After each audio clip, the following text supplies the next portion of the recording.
Di hari ulang tahunku suami dan anakku malah pergi merayakan ulang tahun rekan kerjanya, hingga akhirnya aku memilih pergi. Dan ternyata...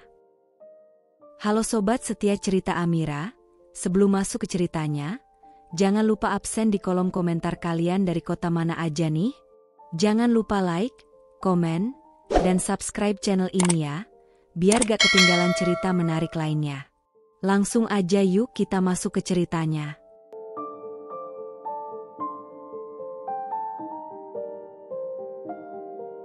Namaku Olivia.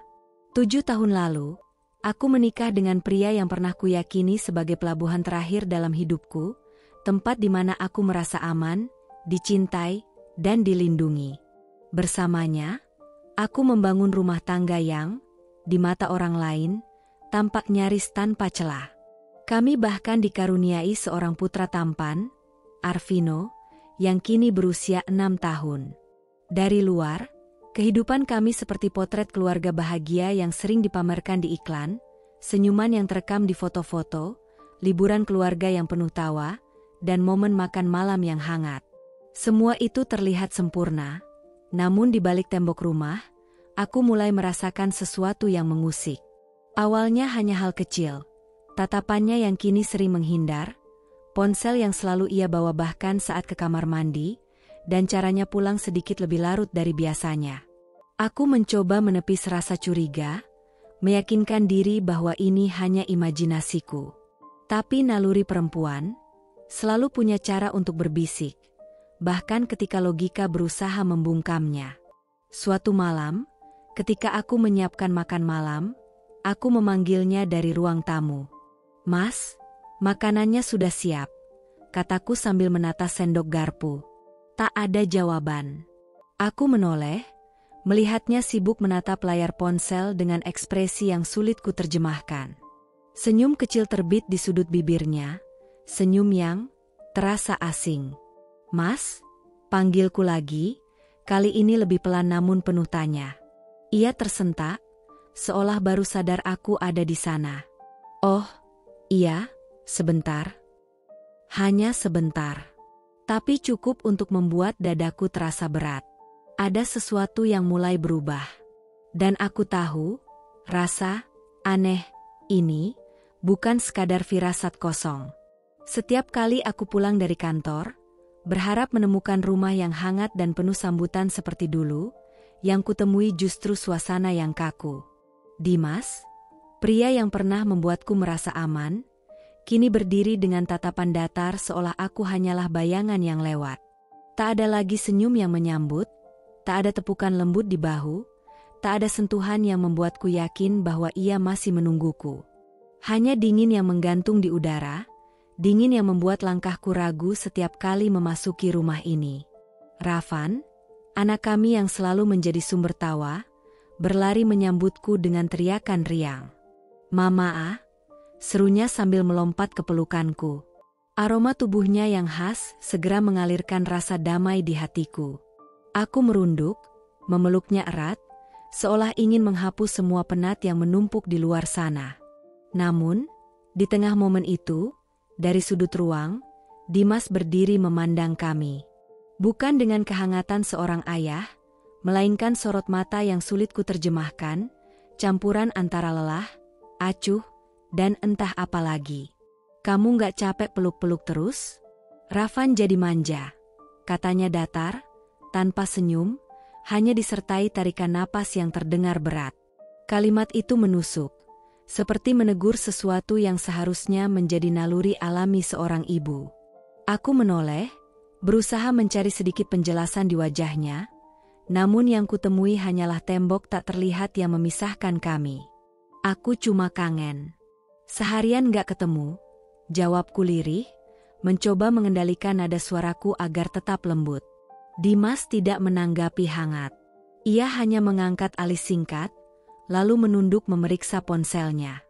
"Iya, tapi jangan bawel," ucapnya lagi sebelum melangkah pergi. Kata-kata itu, yang terucap ringan di bibirnya, justru terasa berat menghantam perasaanku. Baul. Satu kata yang mampu meruntuhkan sisa semangatku hari itu. Sejak malam itu, aku mulai menyadari betapa seringnya ia menjaga jarak.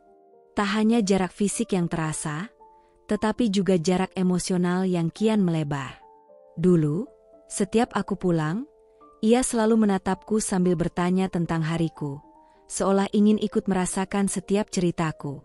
Kini, yang menyambut hanyalah kesunyian.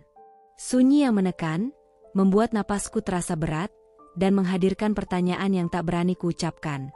Apakah ini hanya perubahan sesaat, atau tanda bahwa perlahan-lahan, rumah yang pernah menjadi tempat raman bagiku, sedang runtuh dari dalam? Hari itu seharusnya menjadi salah satu momen yang paling kutunggu setiap tahun. Bukan karena aku menginginkan pesta besar atau hadiah mewah, tetapi karena aku selalu percaya ulang tahun adalah hari di mana orang-orang terdekat akan mengingat bahwa kehadiranku berarti. Pagi itu aku baru saja kembali dari dinas luar kota. Tubuh terasa letih, punggung pegal akibat perjalanan panjang, namun di hatiku terselip semangat yang hangat. Sepanjang perjalanan pulang, aku membayangkan senyum Dimas, pelukan Rafan, mungkin sepotong kue sederhana dengan lilin kecil di atasnya, dan ucapan singkat yang tulus, "Selamat ulang tahun."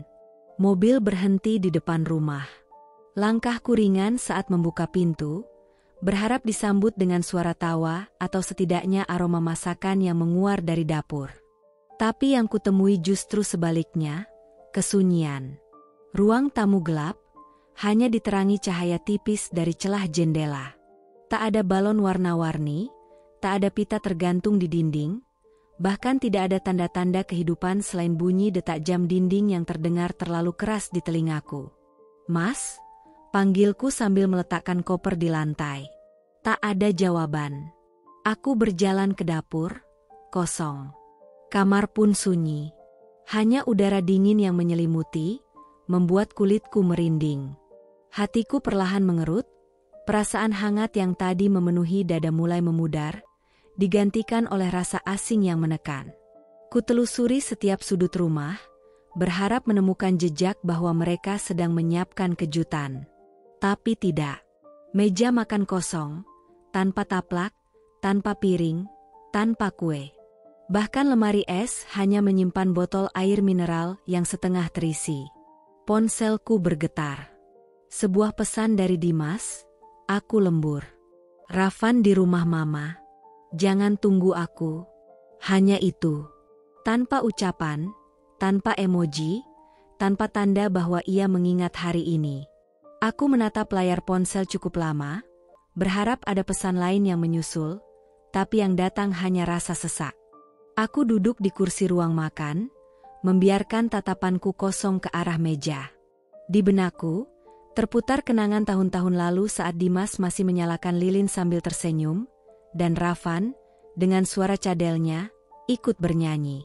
Kini, rumah yang dulu menjadi tempat segala perayaan berubah menjadi kotak sunyi yang membungkam kebahagiaan.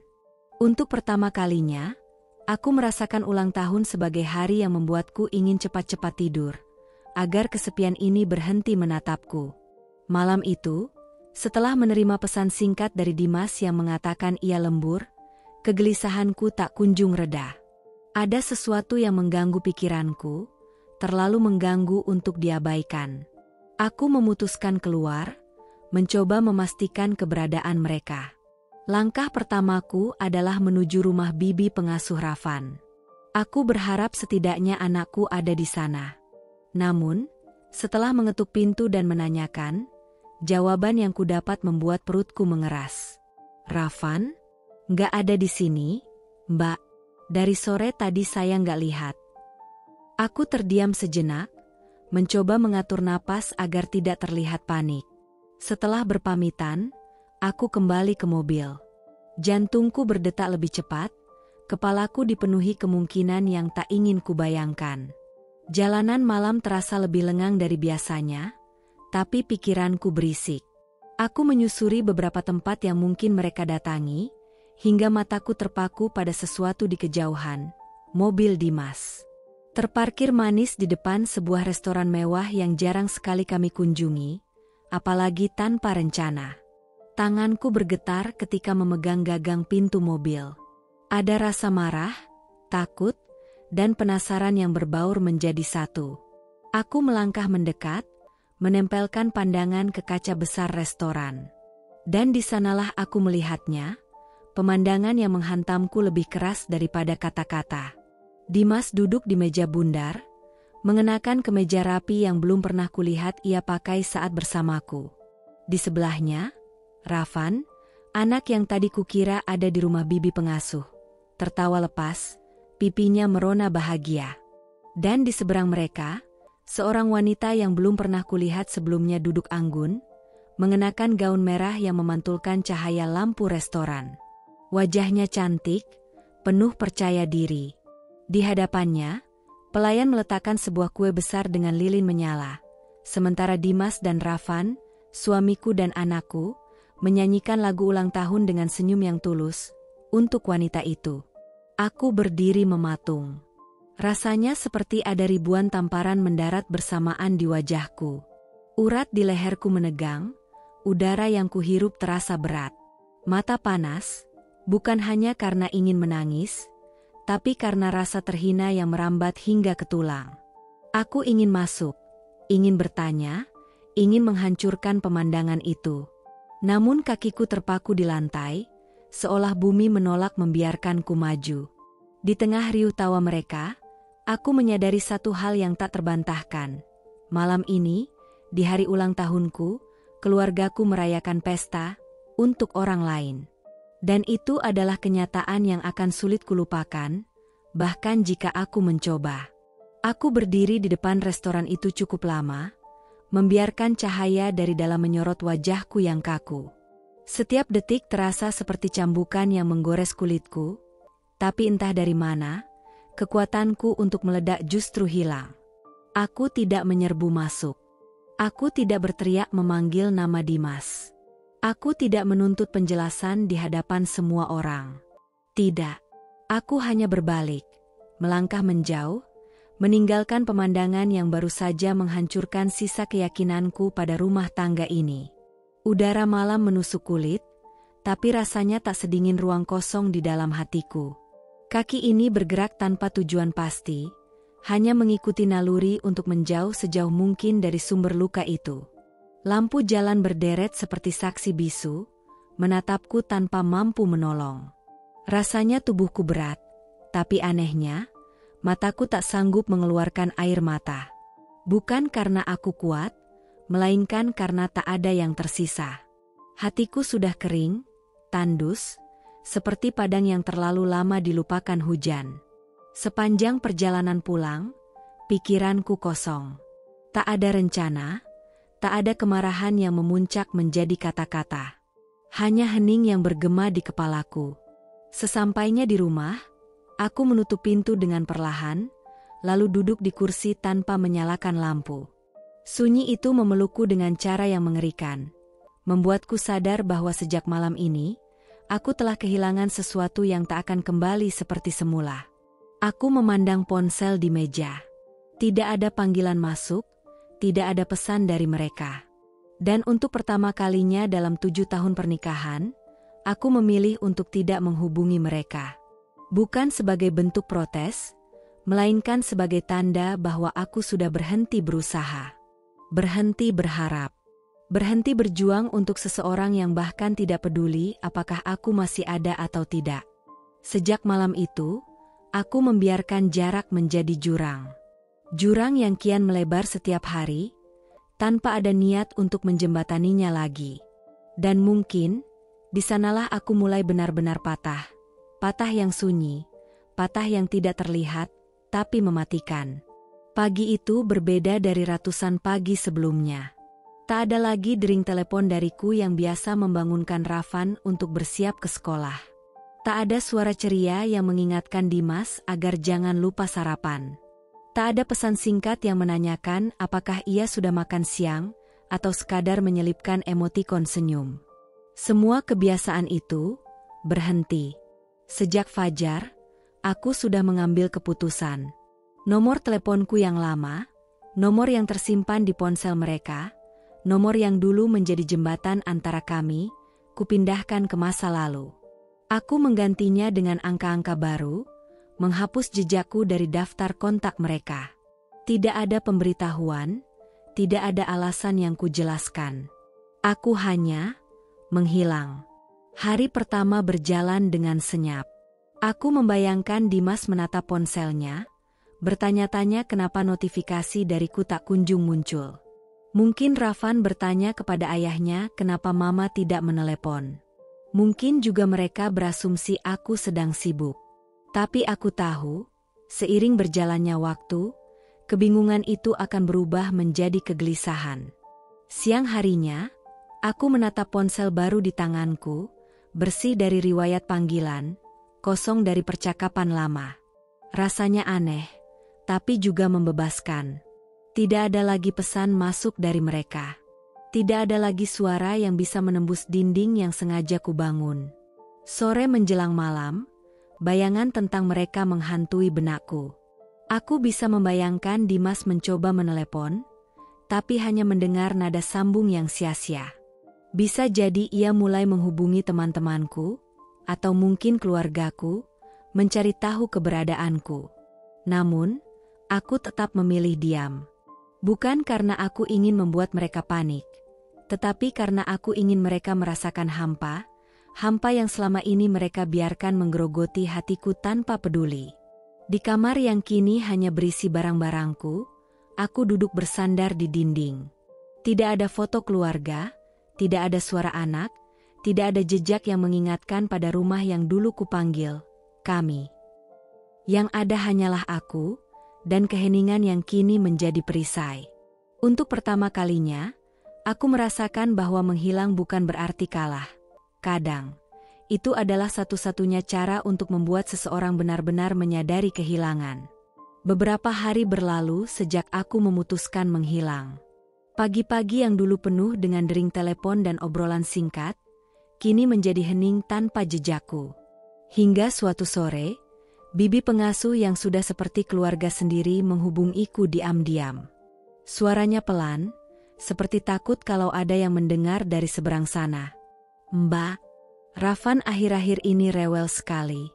Tadi dia bilang, Mama kemana sih? Kok Mama nggak cerewet lagi?" Kata-kata itu menusukku, membuat dadaku terasa sesak. Aku bisa membayangkan mata kecil Rafan yang kebingungan, mencari-cari sosok yang biasanya selalu ada untuknya. Ada rasa rindu yang menyeruak, ingin sekali aku memeluknya, mengusap rambutnya, dan mengatakan bahwa Mama di sini masih mencintainya lebih dari apapun. Namun aku menahan diri. Bukan karena aku tak peduli, tapi karena aku ingin ia, dan terutama ayahnya, mengerti betapa berharganya keberadaanku yang selama ini mereka anggap remeh. Bibi melanjutkan ceritanya. Mas Dimas juga katanya lagi uring-uringan di kantor. Orang-orang pada bilang dia kelihatan tegang, gampang marah. Aku tersenyum tipis mendengarnya, bukan karena puas melihatnya kesulitan, tapi karena untuk pertama kalinya dalam waktu yang lama, ia mungkin mulai merasakan kekosongan yang selama ini kurasakan sendirian. Malamnya, aku duduk di tepi ranjang, menatap ponsel yang masih sunyi. Tidak ada nomor asing yang mencoba menembus dinding kehilanganku, tidak ada pesan memohonku pulang. Mungkin Dimas terlalu gengsi untuk mencariku langsung, atau mungkin ia belum benar-benar sadar bahwa aku telah pergi. Tetapi aku tahu, waktu akan memaksanya menghadapi kenyataan. Aku memilih tetap diam. Diam yang bukan berarti lemah, tetapi diam yang mengajarkan arti kehilangan. Aku pernah ada, pernah memberi segalanya. Kini, aku tidak lagi di sana.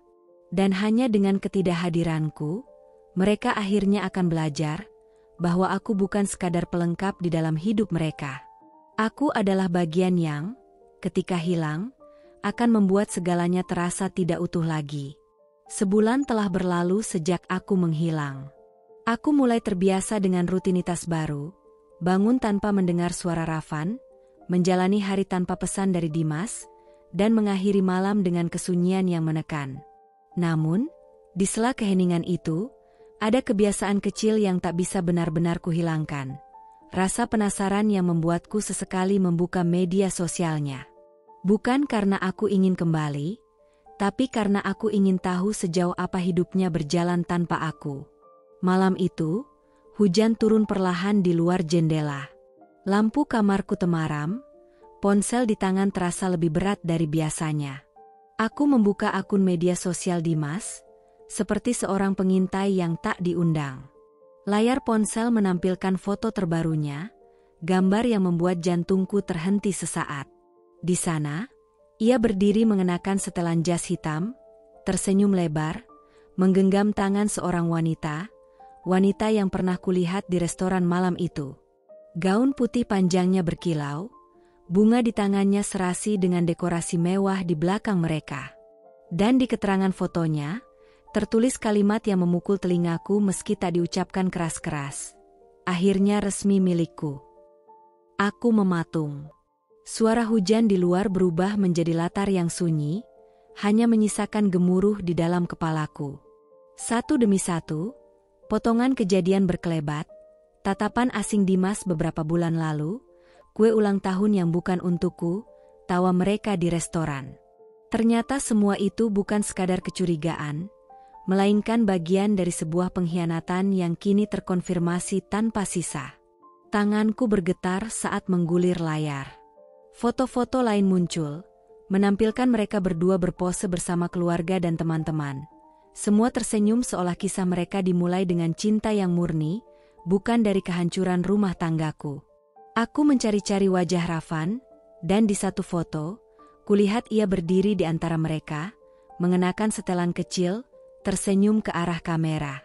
Senyum itu, senyum yang dulu hanya untukku, kini diberikan pada perempuan lain. Tidak ada air mata yang jatuh malam itu. Sama seperti saat aku meninggalkan restoran, hatiku terlalu kering untuk menangis. Yang ada hanyalah rasa hampa yang menggerogoti, meninggalkan lubang besar di dadaku. Sebuah kepastian kini berdiri di hadapanku.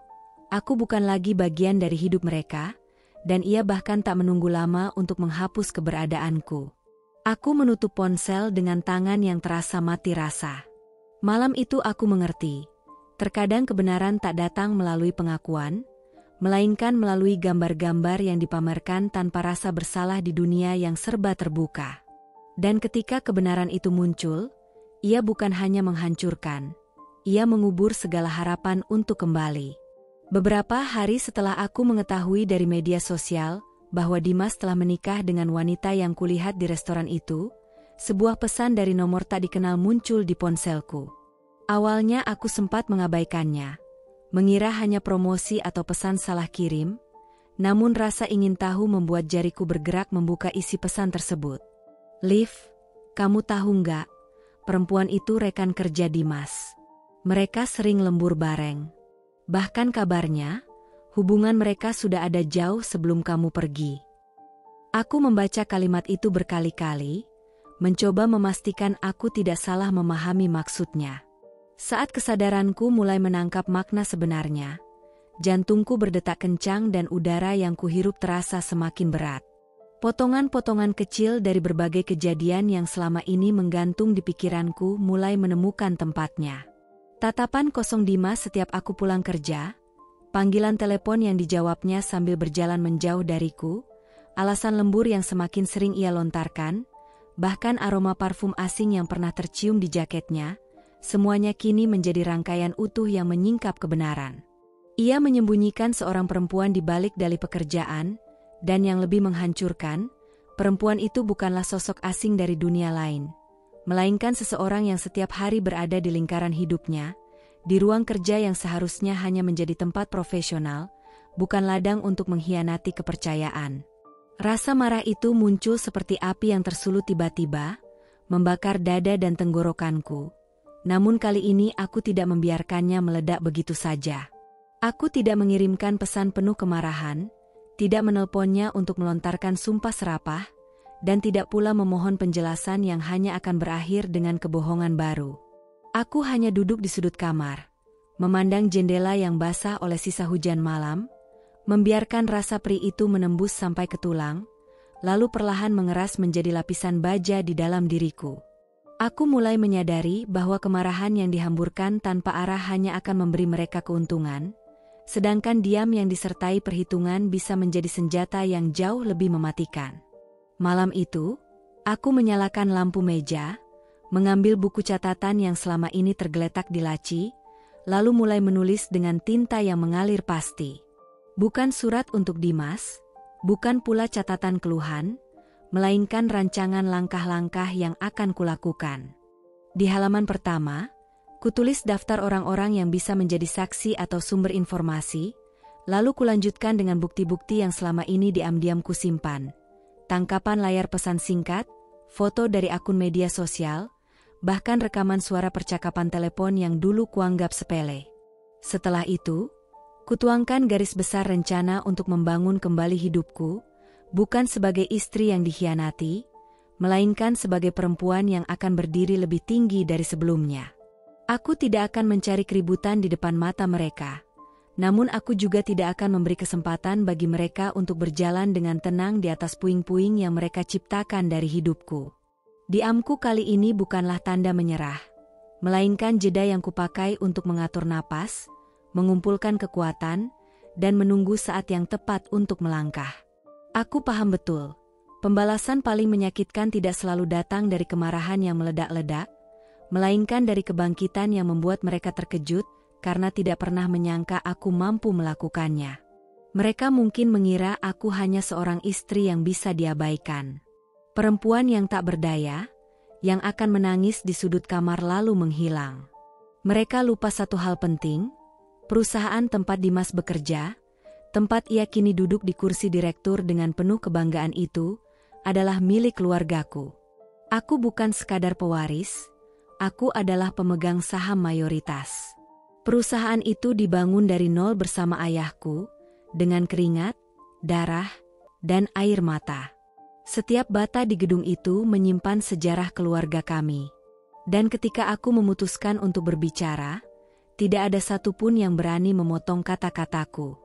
Siang itu, aku memutuskan datang tanpa memberi kabar. Gaun kerja hitamku sederhana, tapi potongannya tegas, mewakili sikapku yang tak lagi bisa digoyahkan. Sepatu hak tinggi berderap mantap di lantai marmer lobi utama. Para karyawan menoleh, sebagian terkejut, sebagian gugup. "Selamat siang, Bu Alia," sapa resepsionis dengan suara gemetar, jelas tidak menyangka melihatku. "Siang. Tolong hubungi Pak Dimas. Katakan, pemegang saham mayoritas ingin bertemu. Sekarang." Suaraku dingin, tak memberi ruang untuk penolakan. Beberapa menit kemudian, pintu ruang rapat terbuka. Dimas keluar, wajahnya sedikit kaku. Wanita itu, yang kini sah menjadi istrinya, berdiri di belakangnya, tersenyum tipis seolah dunia ada di pihaknya. "Alia, kau kesini tanpa kabar?" Suara Dimas mencoba terdengar ramah, tapi aku tahu betul nada gugupnya. Aku menatapnya lurus. "Aku tak butuh izin untuk datang ke perusahaanku sendiri." Wanita itu mengangkat alis. "Perusahaan kamu?" Ia menekankan kata itu, seakan menantang. Aku tersenyum tipis. "Sayang, gedung ini berdiri karena ayahku. Gaji yang suamimu terima tiap bulan berasal dari saham yang kupegang. Jadi, ya, ini perusahaanku. Dan mulai hari ini, aku akan mengatur ulang semuanya." Keheningan menyelimuti ruangan. Aku melangkah masuk tanpa menunggu undangan, duduk di kursi kepala rapat, posisi yang seharusnya hanya diduduki oleh pemilik sejati. Setiap tatapan tertuju padaku, beberapa penuh rasa hormat, sebagian lagi jelas memendam rasa takut. "Dimas," kataku akhirnya, suaraku tenang tapi mengandung ancaman halus. "Mulai besok, semua keputusan besar harus mendapat persetujuanku. Termasuk kehadiran orang-orang yang tidak berkepentingan di sini." Pandanganku sengaja tertuju pada wanita itu, membuatnya tersentak. Aku tahu ini baru awal, tapi satu hal pasti, mereka akan segera mengerti bahwa aku bukan lagi Alia yang bisa diinjak-injak. Ini adalah wilayahku. Dan di sini, aku yang memegang kendali. Hari itu, Ruang rapat lantai tertinggi dipenuhi oleh jajaran direksi, manajer senior, dan pemegang saham. Udara di ruangan terasa berat, penuh ketegangan, namun bukan karena agenda rapat, melainkan karena kehadiranku yang tidak mereka duga. Pintu besar itu terbuka lebar. Aku melangkah masuk dengan langkah mantap, gaun kerja berwarna biru gelap membalut tubuhku, rambut tertata rapi, dan wajah tanpa senyum. Derap sepatuku bergema di lantai kayu, memecah bisik-bisik yang sempat terdengar. Beberapa orang menoleh, lalu berbisik panik. Dimas, yang duduk di ujung meja bersama jajaran direksi, mendadak pucat seperti kertas. Kedua tangannya yang menggenggam pulpen mulai berkeringat. Aku tidak menoleh padanya. Tidak ada sapaan. Tidak ada senyum basa-basi. Aku berdiri di depan seluruh hadirin, menatap mereka satu persatu dengan sorot mata yang tak lagi bisa dibaca. "Selamat pagi," ucapku, suaraku jernih, tegas, dan cukup lantang untuk membuat ruangan terdiam. "Mulai hari ini," lanjutku sambil membuka map hitam di tanganku, "saya akan mengambil kembali posisi dan hak saya di perusahaan ini." Keheningan mencekam. Salah satu direktur muda yang duduk di dekat Dimas berdehem gugup. "Maksudnya, Bu Alia akan?" "Aku tidak akan, Pak Budi," potongku cepat, "aku sudah mengambilnya kembali. Surat keputusan resmi sudah ditandatangani oleh Dewan Pemegang Saham Mayoritas. Termasuk aku sendiri, yang memegang kendali terbesar di sini." Aku meletakkan dokumen itu di atas meja panjang.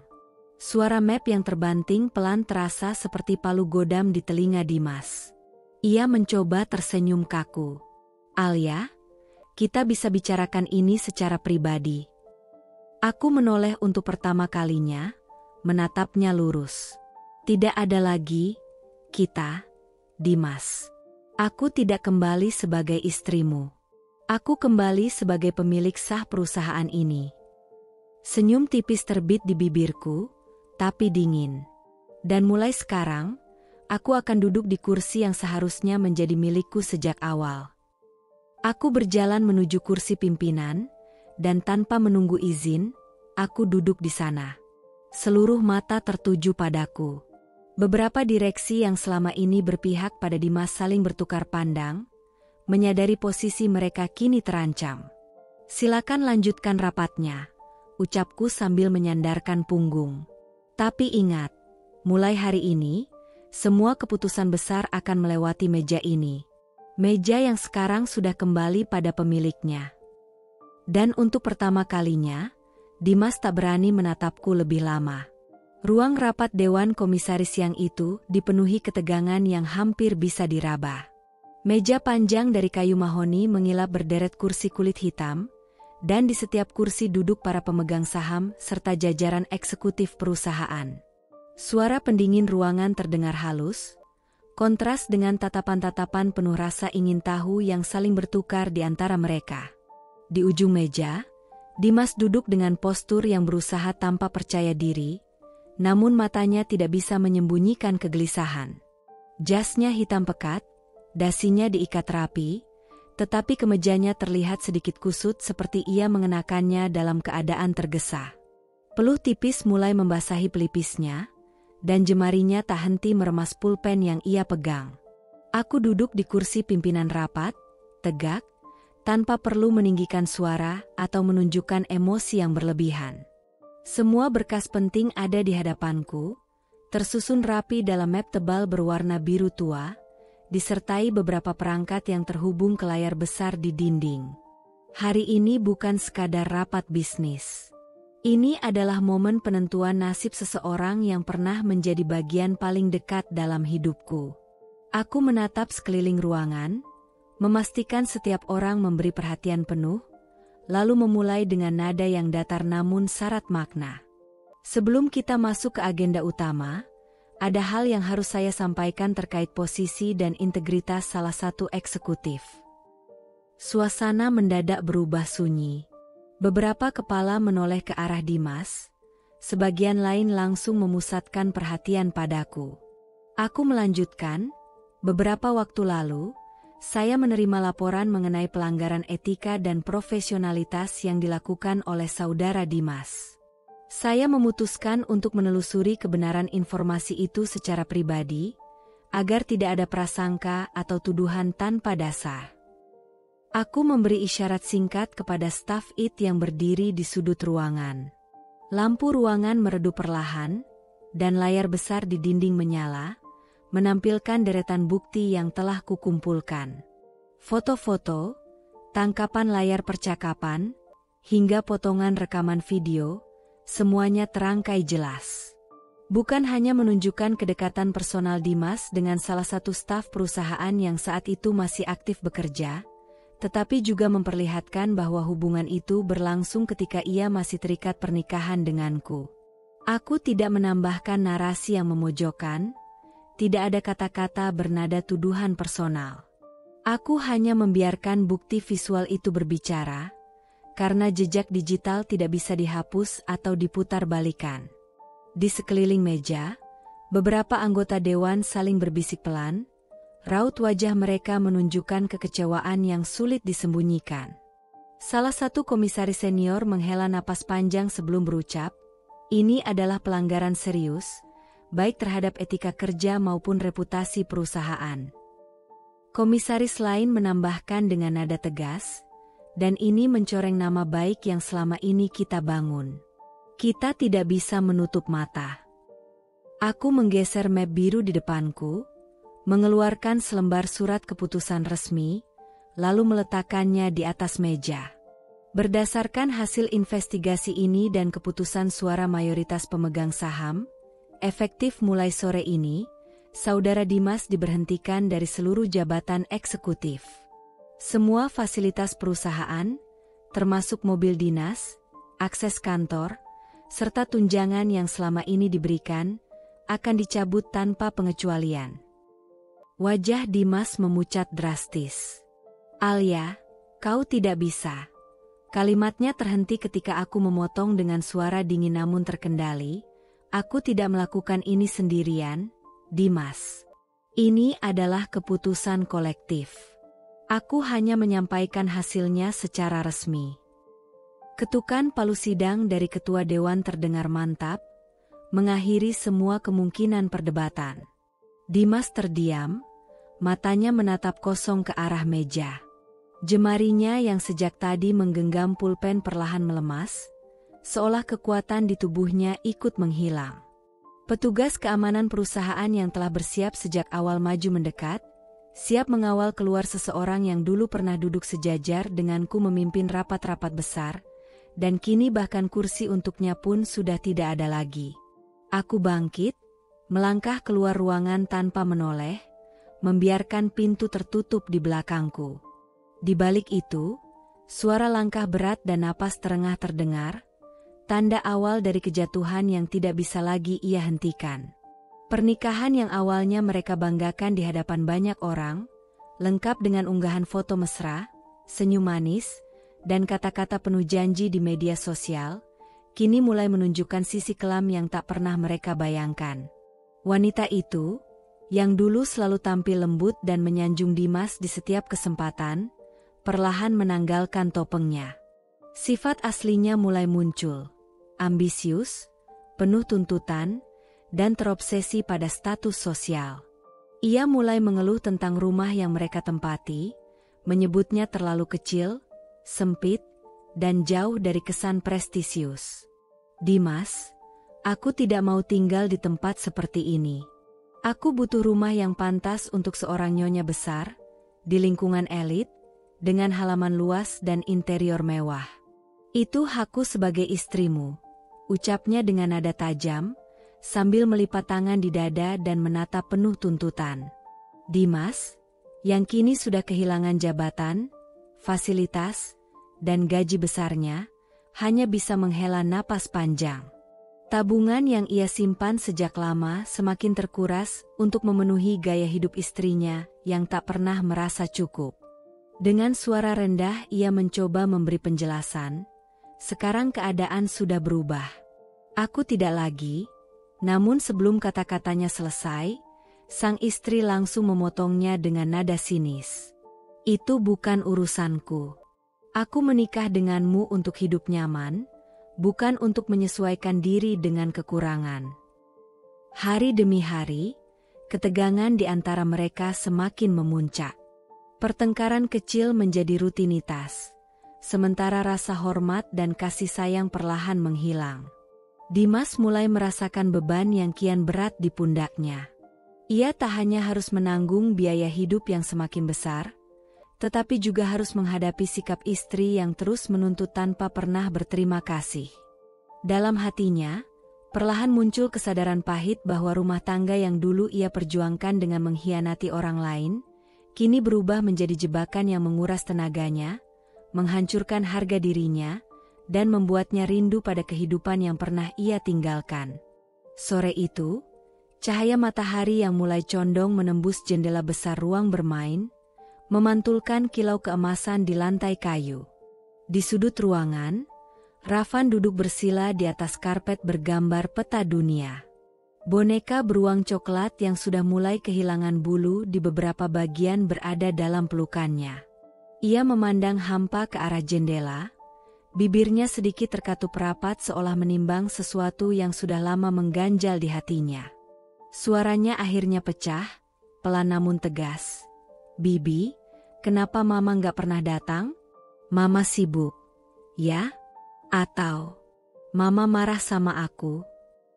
Pertanyaan itu sederhana, tapi menghantam dada bibi pengasuhnya seperti hantaman keras yang tak terduga. Perempuan itu sempat terpaku, jemarinya yang sedang merapikan balok mainan berhenti bergerak. Ia menatap wajah kecil yang penuh rasa ingin tahu itu, lalu tersenyum tipis. Senyum yang tidak sepenuhnya mampu menutupi kegelisahan yang memuncak di matanya. "Mama pasti sayang sama kamu," jawabnya lirih, sambil berusaha memalingkan pandangan agar Rafan tak melihat matanya yang mulai berkaca-kaca. Namun Rafan tidak berhenti di situ. Ia menunduk, mengusap telinga boneka beruangnya, lalu bertanya lagi dengan nada yang lebih pelan. "Kalau Mama sayang, kenapa nggak pernah peluk aku lagi?" Suasana di ruangan itu seketika terasa berat. Bibi pengasuh mencoba mengalihkan perhatian dengan mengajaknya bermain mobil-mobilan, tapi anak itu hanya menggeleng pelan. Ia tetap duduk di tempat, seolah menunggu jawaban yang benar-benar bisa memuaskan hatinya. Ketika aku mendengar cerita ini dari bibi pengasuh malam harinya, tubuhku terasa lemas. Setiap kata yang keluar dari mulut Rafan, meski tak diucapkan langsung padaku, terdengar seperti panggilan lirih yang menggedor pintu hatiku. Ingatan tentang masa lalu membanjiri kepalaku, tentang hari-hari ketika ia memandangku tanpa senyum, memilih duduk di pangkuan ayahnya, dan berbicara padaku hanya jika perlu. Semua itu bukan salahnya, aku tahu. Ia hanyalah anak yang terjebak di tengah badai rumah tangga orang tuanya. Meski begitu, luka di hatiku belum sepenuhnya sembuh. Aku belum siap kembali berdiri di hadapannya dan berpura-pura tidak pernah merasakan tatapan dingin itu. Namun satu hal tak pernah berubah. Ia adalah darah dagingku, belahan jiwa yang dulu kutunggu kelahirannya dengan penuh harap. Anak tidak pernah bersalah. Kesalahan ada pada kami, orang dewasa, yang terlalu sibuk bertarung hingga lupa bahwa di tengah medan perang ini ada hati kecil yang hanya butuh pelukan. Aku belum siap hari ini, mungkin belum juga besok. Tapi aku berjanji, saat hatiku cukup kuat, aku akan kembali, bukan untuk menjelaskan masa lalu, melainkan untuk memeluknya seerat mungkin, menebus waktu yang hilang, dan membuktikan bahwa meski jarak memisahkan, cintaku sebagai ibu tak pernah pudar. Bahkan saat dunia membuatku terlihat seperti tak peduli, hatiku selalu terikat padanya. Malam itu udara terasa lembab, langit kelabu menahan hujan yang belum turun. Di teras rumah orang tuaku, lampu gantung kuning pucat memantulkan bayangan samar di dinding. Suara ketukan pelan namun tergesa membuatku menoleh. Ketika pintu dibuka, di sana berdirilah Dimas.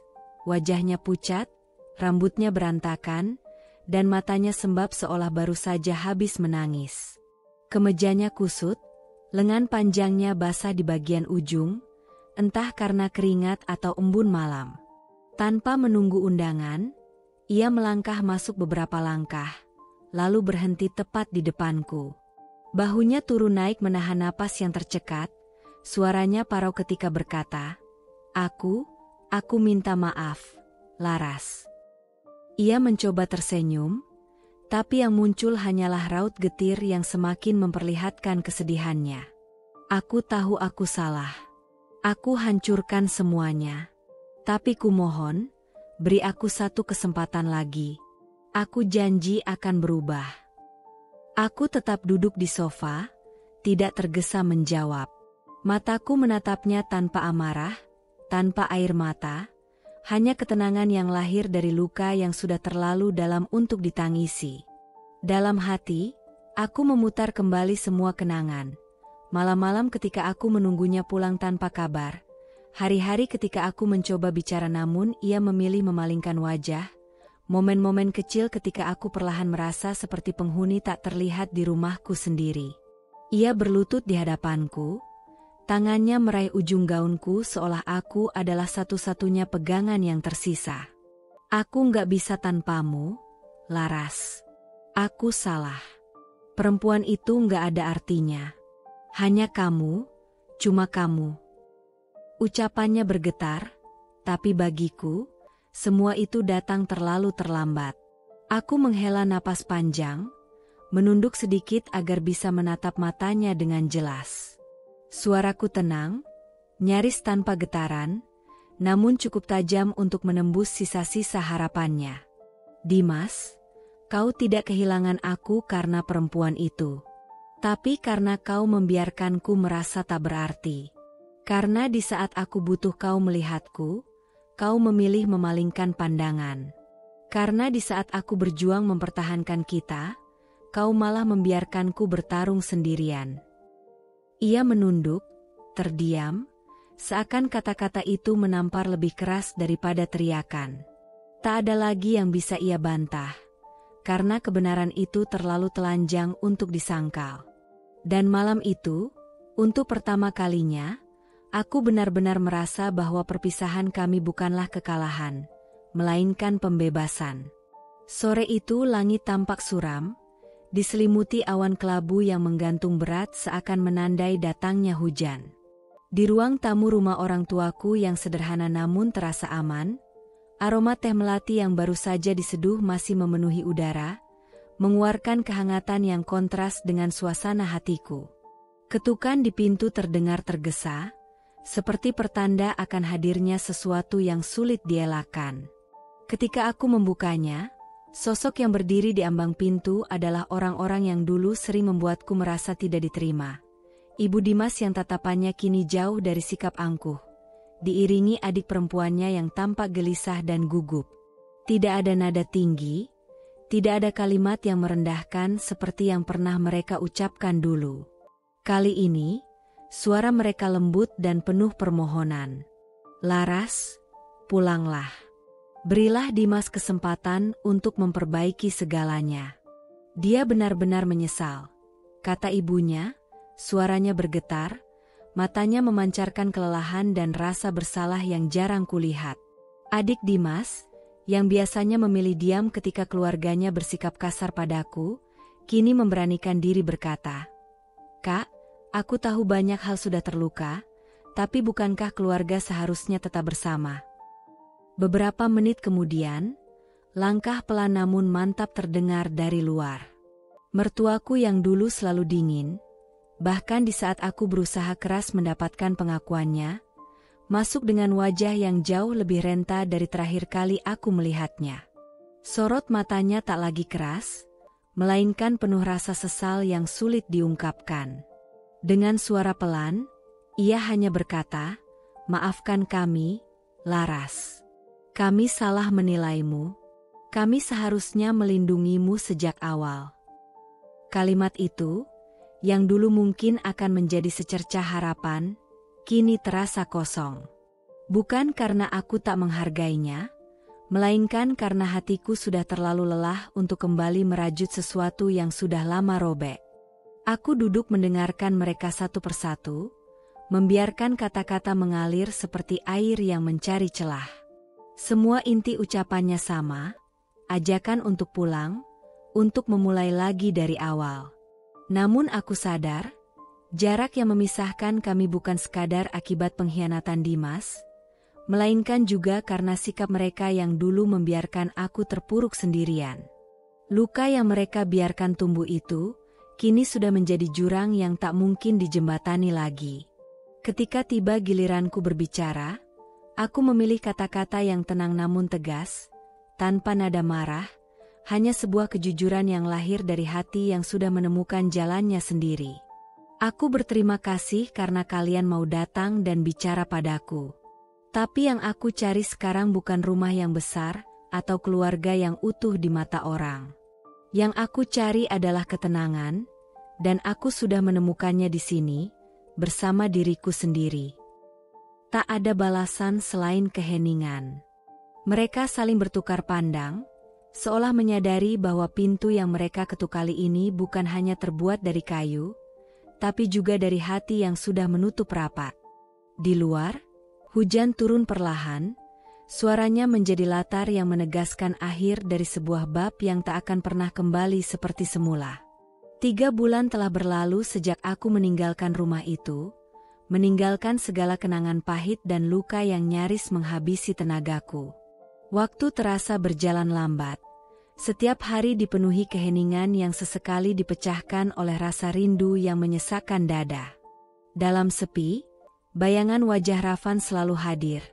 Mata beningnya, tawa kecilnya, bahkan suaranya yang memanggil, "Mama," terus terngiang di telingaku. Aku tahu, tidak ada lagi yang lebih penting selain membawanya kembali ke sisiku. Aku ingin ia tumbuh di lingkungan yang penuh kasih sayang, bukan dalam rumah yang dipenuhi pertengkaran dan kebohongan. Dengan tekad yang telah bulat, aku mengajukan gugatan hak asuh anak ke pengadilan. Prosesnya tidak sederhana, setiap langkah terasa seperti mengupas luka lama. Aku harus mengumpulkan bukti, menghadirkan saksi, dan mendengar kembali kisah-kisah yang seharusnya sudah kututup rapat. Di ruang sidang, Dimas duduk dengan wajah lelah dan kusut. Sorot matanya kosong, gerak-geriknya gelisah, dan sesekali ia menunduk seolah ingin menghindari tatapan siapapun. Dari laporan psikolog hingga keterangan saksi, semua menguatkan bahwa ia sedang tidak stabil secara emosional dan belum mampu memberikan pengasuhan yang layak untuk Rafan. Ketika hakim mengetukkan palu dan menyatakan bahwa hak asuh penuh diberikan kepadaku, hatiku serasa diremukan sekaligus disatukan kembali. Ada lega yang tak bisa digambarkan dengan kata-kata, bercampur dengan rasa haru yang membuat nafasku tercekat. Aku tahu, ini bukan sekadar kemenangan hukum, tetapi kemenangan seorang ibu yang berjuang agar anaknya berada di tempat yang tepat. Hari penjemputan Rafan tiba. Udara sore itu terasa berbeda.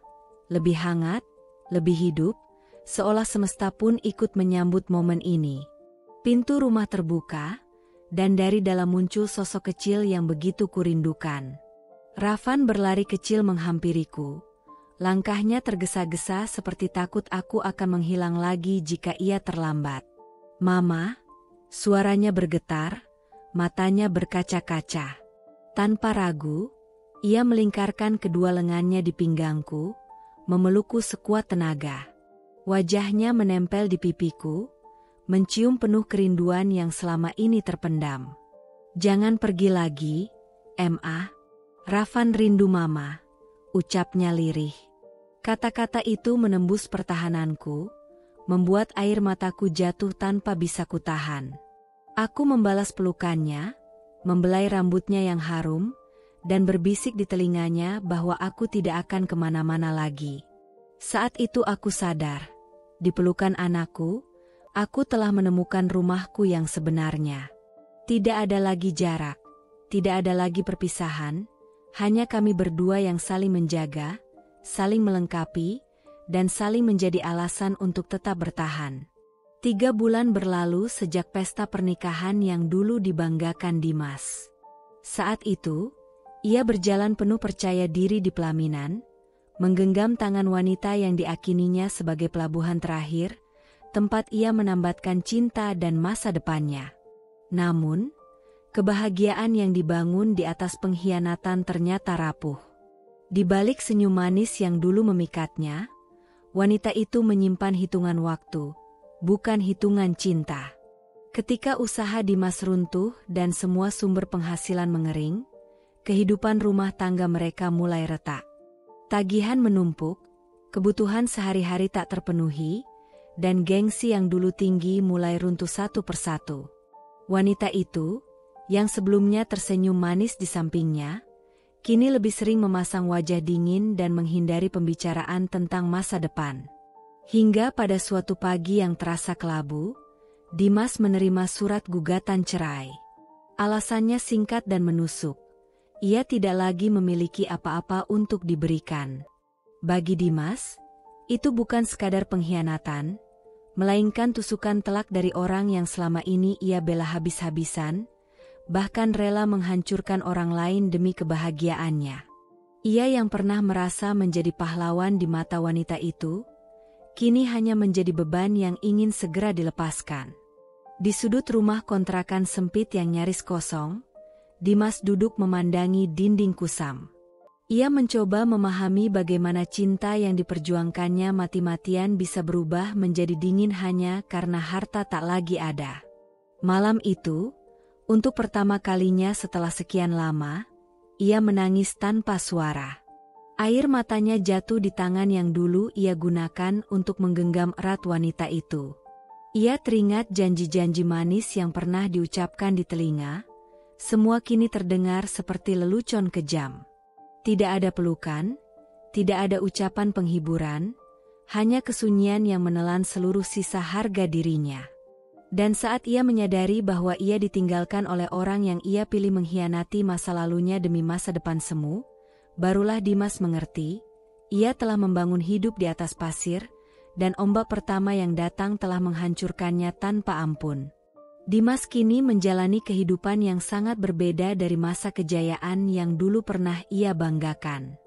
Rumah megah yang dulu ia tempati, lengkap dengan halaman luas dan perabotan mahal, telah lama berpindah tangan.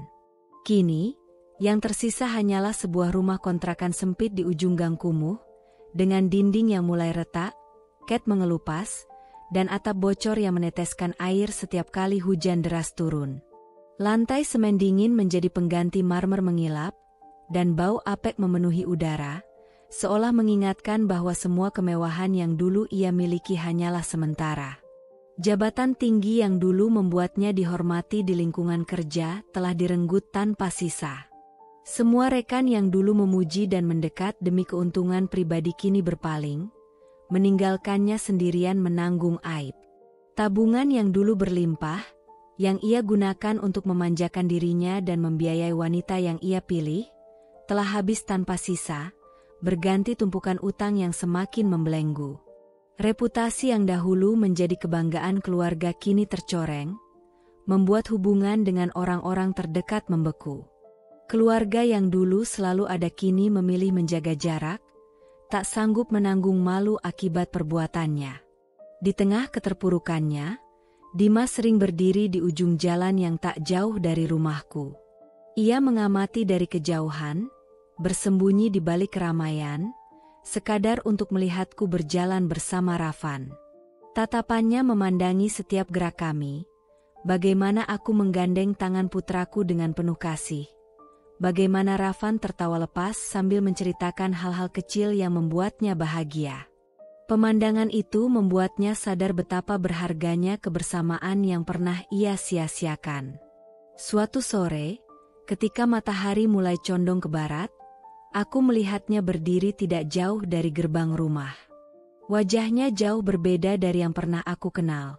Pucat, tirus, dan matanya sayu, seolah menyimpan beban yang tak mampu ia ungkapkan. Langkahnya ragu ketika mendekat, seakan setiap jarak yang ia tempuh adalah pengakuan atas semua kesalahan yang telah ia lakukan. Suaranya lirih, nyaris tertelan angin sore, saat ia berkata, "Aku bodoh, tapi terlambat untuk kembali." Aku menatapnya sejenak, tanpa amarah, tanpa dendam, hanya ada jarak yang tak mungkin lagi dijembatani. Tanpa berkata sepatah kata pun, aku menggenggam tangan Rafan lebih erat dan melangkah pergi. Bukan untuk menunjukkan kemenangan, melainkan karena aku memilih melindungi ketenangan yang telah susah payah aku bangun. Dan di belakang sana, di bawah cahaya senja yang memudar, Dimas berdiri membisu, menyadari bahwa inilah akhir dari cerita yang ia tulis sendiri. Akhir yang menjadi bukti bahwa karma selalu datang tepat waktu dan tidak pernah salah alamat. Hidupku kini berada pada fase yang sama sekali berbeda dari masa-masa kelam yang pernah kulalui. Aku tidak lagi mengukur kebahagiaan dari penderitaan orang lain, apalagi menjadikannya sebagai tolok ukur keberhasilanku. Bukan penderitaan Dimas yang membuatku merasa menang, melainkan ketenangan hati yang kudapat setelah bertahun-tahun berjuang menyembuhkan luka yang ia tinggalkan. Aku belajar bahwa mencintai diri sendiri adalah bentuk kemenangan terbesar yang bisa diraih seseorang. Karena dari sanalah aku menemukan kekuatan untuk bangkit, membangun kembali hidupku, dan menjaga agar diriku tidak lagi hancur untuk kedua kalinya. Rafan, putraku, menjadi pusat segala usahaku. Setiap pagi, aku bangun lebih awal untuk menyiapkan sarapan hangat, memastikan ia berangkat sekolah dengan perut terisi dan hati riang. Di meja makan, ia selalu menceritakan hal-hal kecil yang terjadi di sekolah, tentang temannya yang lucu, gurunya yang sabar, atau permainan yang ia menangkan saat jam istirahat.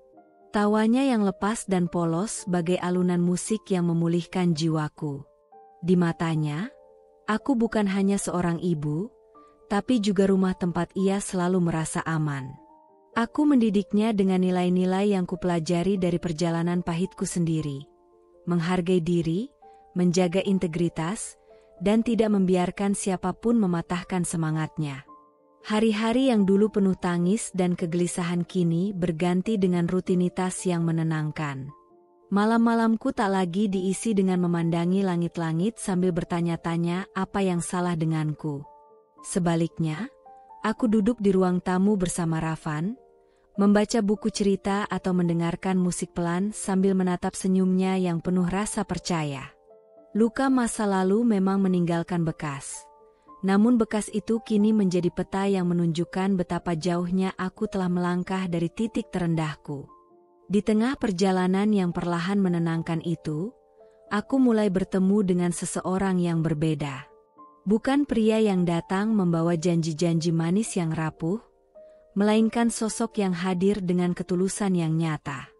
Ia mendengarkan setiap kata yang kuucapkan tanpa menghakimi, menghargai setiap pendapat yang kusampaikan, dan membuatku merasa cukup hanya dengan menjadi diriku sendiri. Ia tidak berusaha mengisi kekosongan yang pernah ada, tetapi berjalan berdampingan, menyadarkanku bahwa cinta yang sehat bukan tentang kepemilikan, melainkan tentang saling mendukung untuk tumbuh. Kini aku mengerti bahwa kebahagiaan bukanlah trofi yang harus dipamerkan, melainkan perasaan damai yang mengalir di setiap langkah yang kuambil. Kebahagiaan adalah bangun pagi dengan hati ringan, melihat Rafan tumbuh menjadi anak yang penuh kasih dan percaya diri, serta menatap cermin sambil berkata pada diri sendiri bahwa aku layak dicintai. Bukan hanya oleh orang lain, tetapi terlebih lagi oleh diriku sendiri, sebuah pelajaran berharga yang tak akan pernah aku lupakan seumur hidup. Dan aku, Olivia, kini bukan lagi perempuan rapuh yang pernah duduk sendirian di sudut kamar, menatap ponsel berjam-jam hanya untuk menunggu pesan yang tak pernah datang di hari ulang tahunku. Aku telah melewati masa-masa itu, meninggalkan luka dan air mata yang dulu seolah menjadi bagian dari napas hidupku. Kini, aku berdiri tegak sebagai seorang ibu yang membesarkan anakku dengan penuh cinta dan keteguhan hati. Seorang pebisnis yang membangun usahanya dari nol hingga berdiri kokoh, dan seorang perempuan yang mampu bertahan di tengah badai tanpa kehilangan arah. Aku tidak lagi menaruh kebahagiaan di genggaman orang lain, atau menunggu validasi dari ucapan selamat ulang tahun yang seringkali datang tanpa ketulusan. Aku merayakan diriku setiap hari, dengan cara mencintai diriku sepenuh hati, menjaga harga diriku tanpa kompromi, dan berani melangkah pergi ketika aku tidak lagi dihargai. Aku memahami bahwa ulang tahun bukan sekadar angka bertambahnya usia, melainkan momentum untuk mensyukuri keberanian yang membuatku tetap berdiri saat hidup mencoba meruntuhkanku. Setiap hari adalah perayaan kecil, secangkir kopi hangat di pagi yang tenang, tawa anakku yang memenuhi ruang, keberhasilan kecil di tempat kerja, atau bahkan keberanian untuk berkata, tidak, pada hal-hal yang tidak membawa damai. Aku merayakan semua itu, bukan karena aku ingin terlihat kuat di mata dunia, melainkan karena aku akhirnya menyadari betapa berharganya diriku. Aku adalah Olivia yang baru, perempuan yang tahu kapan harus bertahan, kapan harus melepaskan, dan yang terpenting, perempuan yang memilih dirinya sendiri tanpa rasa bersalah. Perjalanan Olivia menunjukkan bahwa kebahagiaan sejati tidak lahir dari melihat orang yang pernah menyakitinya menderita, melainkan dari keberanian untuk mencintai dan menghargai diri sendiri. Dari seorang wanita yang dulu menunggu perhatian dan pengakuan, ia berubah menjadi sosok mandiri, penuh percaya diri, dan mampu merayakan hidupnya setiap hari.